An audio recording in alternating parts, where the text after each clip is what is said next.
Landform 101. When we're looking at the landform, we're looking for a balance between, or primarily or initially, we're looking for a balance between yin and yang. We have two yin principles and two yang principles. The first yin principle, or the most stable yin principle, is the turtle. This is considered the most stable point in the landscape. The second yin principle is actually the tiger. The tiger should be less active and quieter than the second yang principle, which is the dragon. The dragon is more active and higher than the tiger. And then the most active principle, or the most active element in the landscape, should be what's called the Ming tongue, which is the land that falls away in front of you. So at the back, we need the greatest stability. That's the most yin principle, or the most yin element. So it should be stable, it should not be undermined by any activity.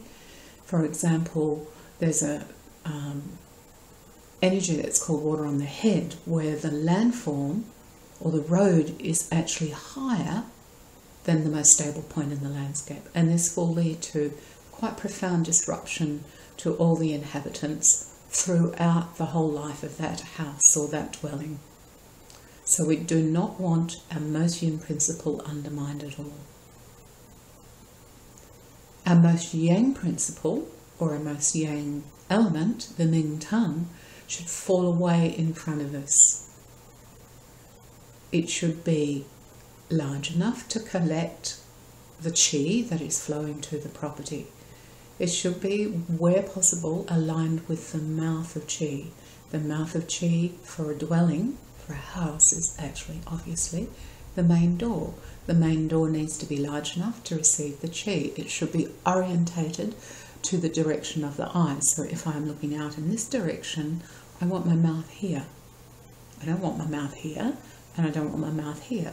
I need my mouth to be aligned with the flow of qi. And the flow of qi should arrive quietly and gently. It should not rush away.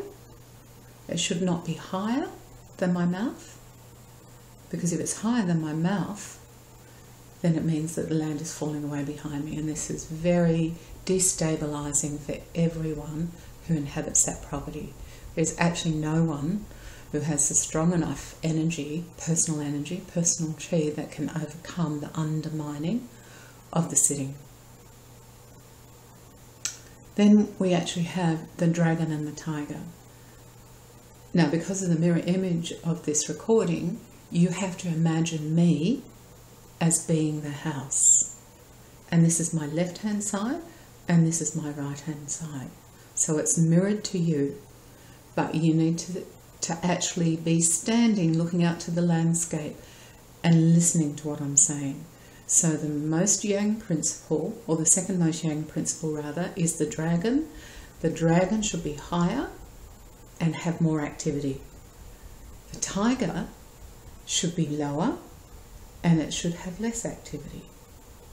If there is more activity on the tiger side, then we have an undermining of the yin and the yang. We have the dragon less active or quieter, and we have the tiger more active or less quiet. So we have an imbalance. And so the equivalent, or the energetic equivalent, is in fact that the tiger, the right-hand side, is more energized than the yang principle. So what this means is that women in this household will dominate. Now, from a socio-political point of view, some people think that's okay. Great. You can choose a house like that. But if you're going to build a house and you want that house to travel through time, that it will support inhabitants over the whole of its potential life, then we want to have these principles in balance.